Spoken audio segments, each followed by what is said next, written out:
Assalamualaikum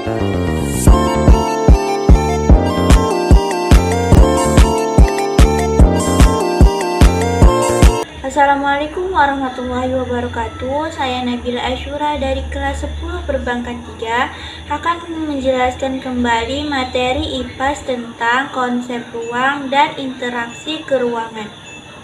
Pengertian ruang secara garis besar adalah sebuah tempat di permukaan bumi, baik secara keseluruhan maupun sebagian, yang digunakan makhluk hidup untuk tinggal. Untuk lebih memahami konsep ruang, maka dapat disimpulkan bahwa 1. Ruang tidak hanya terbatas pada udara yang bersentuhan dengan bumi, tetapi juga lapisan atmosfer terbawah yang mempengaruhi permukaan bumi. Yang kedua, setiap ruang memiliki karakteristik yang berbeda tergantung sumber daya yang dihasilkannya. Yang ketiga, ruang tidak berdiri sendiri. Kejadian suatu ruang mempengaruhi ruang lainnya. Ruang adalah wilayah atau daerah. Yang keempat, ruang merupakan tempat manusia berinteraksi karena manusia dikatakan sebagai makhluk sosial. 5. Ruang merupakan tempat segala peristiwa yang terjadi. Pengertian waktu. Waktu merupakan sebuah keterangan mengenai kapan peristiwa itu terjadi. Waktu terbagi 3, yaitu 1. Waktu lampau, 2. Waktu sekarang, 3. Waktu yang akan datang. Interaksi keruangan. 1. Saling melengkapi. Contohnya, kota A memproduksi ikan, kota B memproduksi sayuran. Maka kota A dan kota B saling berinteraksi untuk memenuhi kebutuhan mereka atau saling melengkapi. 2. Kesempatan antara. Contohnya, kota A penghasil ikan, kota B penghasil sayur, dan kota C penghasil sayur. Awalnya kota A berinteraksi dengan kota C, setelah diperiksa kembali ternyata jaraknya jauh dan lebih dekat ke kota B. Maka kota A melakukan interaksi ke kota B. Yang ketiga, pemudahan transfer. Contohnya, transportasi. Bentuk interaksi keruangan. Bentuk interaksi keruangan yang melibatkan pergerakan manusia, barang, serta gagasan atau ide antara lain sebagai berikut. A. Perpindahan penduduk atau migrasi. Migrasi merupakan bentuk interaksi antar ruang yang mengakomodasi pergerakan orang dari satu wilayah ke wilayah lain dengan tujuan tertentu. Jenis migrasi meliputi hal-hal berikut. 1. Imigrasi, yaitu mobilitas orang dari luar negeri ke dalam negeri, baik yang sifatnya sementara maupun menetap. 2.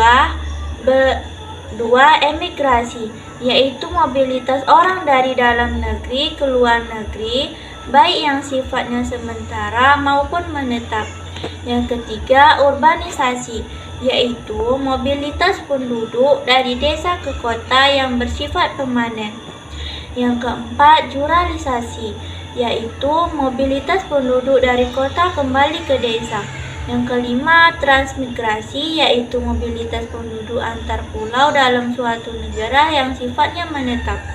Yang keenam, evakuasi, yaitu mobilitas penduduk karena adanya bencana alam atau masalah keamanan lainnya di suatu wilayah. Yang ketujuh, sirkulasi, yaitu mobilitas penduduk yang bersifat sementara untuk keperluan pekerjaan atau keperluan lain yang mengharuskan menginap di tempat tujuan. Yang kedelapan, komutasi, yaitu mobilitas penduduk dari desa ke kota yang bersifat tidak permanen pada hari yang sama. Komunikasi. Komunikasi merupakan bentuk interaksi antar ruang yang melibatkan pertukaran ide atau gagasan, baik secara langsung maupun tidak langsung. Contoh pertukaran informasi. Di antaranya sebagai berikut. 1.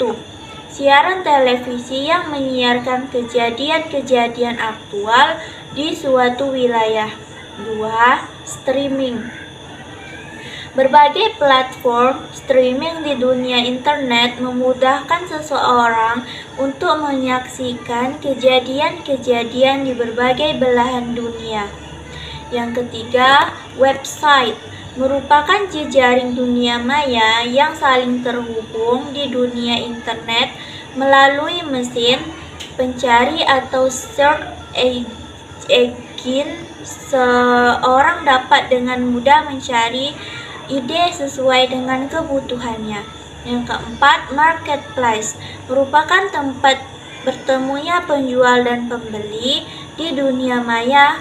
Kehadiran internet mengubah interaksi ruang dari aktivitas fisik ke aktivitas maya dalam bentuk marketplace. Transportasi, bentuk interaksi antar ruang dalam pergerakan barang dan jasa dari daerah satu ke daerah lain, antara lain sebagai berikut. 1. Perdagangan internasional, ekspor dan impor. 2. Pengiriman komoditas perdagangan melalui transportasi laut, darat, dan udara dari satu daerah ke daerah lain. Sekian yang dapat saya sampaikan, kurang dan lebih saya mohon maaf. Assalamualaikum warahmatullahi wabarakatuh.